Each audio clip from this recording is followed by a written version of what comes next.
Bismillahirrahmanirrahim. Assalamualaikum warahmatullahi wabarakatuh.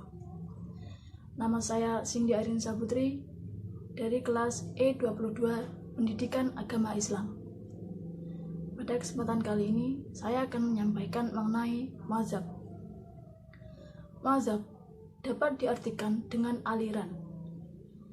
Mazhab adalah metode tertentu dalam menggali hukum syariah yang bersifat praktis dari dalil-dalilnya yang bersifat kasuistik. Pada kenyataannya, potensi intelektual yang Allah berikan kepada masing-masing manusia jelas berbeda.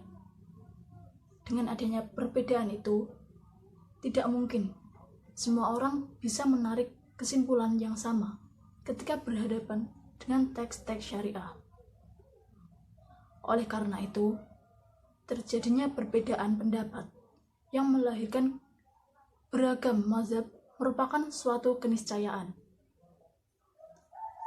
Tetapi, bukan berarti keniscayaan tersebut mutlak dalam segala hal.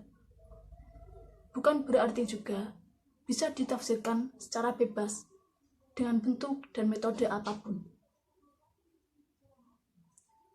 Karena itu, para ulama membagi teks-teks atau nas-nas syariah menjadi dua, yaitu qat'i dan zanni.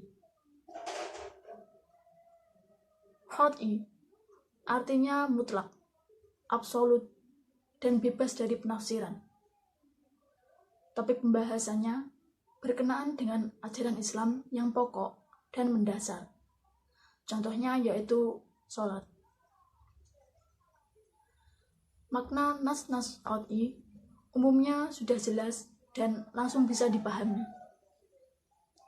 Kemudian, zanni artinya interpretatif dan mungkin untuk ditafsirkan. Pada nas-nas zanni, sangat mungkin untuk bisa ditafsirkan lebih dari satu makna. Latar belakang ilmu, latar belakang sosial yang dimiliki bisa memperlebar terjadinya perbedaan penafsiran. Berkenaan dengan mazhab dalam fikih, ditinjau dari kemampuan memahami ajaran agama, umat Islam ada beberapa tingkatan, yaitu awam atau umum, santri atau terpelajar, dan mujtahid atau orang-orang yang boleh berijtihad. Orang yang berlevel santri dan mujtahid mungkin tidak akan menemui banyak masalah, tapi untuk orang umum atau awam tidak memiliki kemampuan yang cukup untuk segera memutuskan persoalan yang dihadapi. Karena itu, kelompok awam dapat mengikuti apa yang telah dirumuskan oleh pihak-pihak yang berkompeten dalam merumuskan hukum Islam, yaitu para mujtahid. Lalu, bagaimana cara menyikapi perbedaan mazhab? Caranya yaitu membekali diri dan mendasari sikap sebaik-baiknya dengan ilmu, iman, amal, dan akhlak secara proporsional. Kemudian, lebih memprioritaskan perhatian dan kepedulian terhadap masalah-masalah besar umat daripada perhatian terhadap masalah-masalah kecil.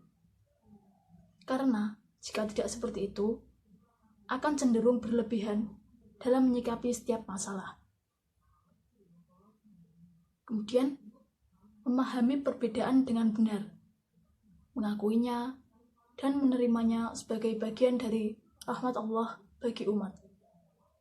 Kemudian, meneladani etika dan sikap para ulama dalam beriktikaf atau menghadapi masalah.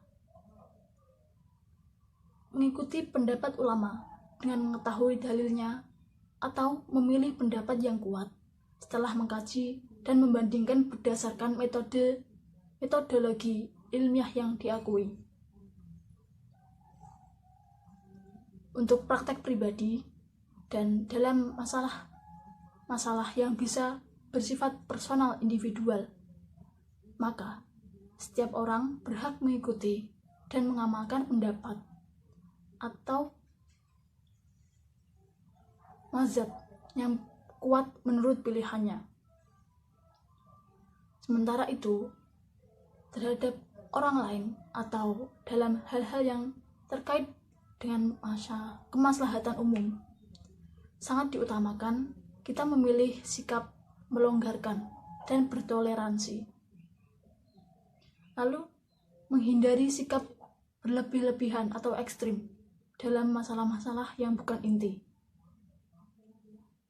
Tetap mengutamakan dan mengedepankan masalah-masalah prinsip yang telah disepakati. Kemudian, menyikapi orang lain, kelompok lain, atau penganut mazhab lain sesuai dengan kaidah, yaitu perlakukan dan sikapilah sebagaimana engkau, kelompok, dan mazhabmu ingin diperlakukan dan disikapi.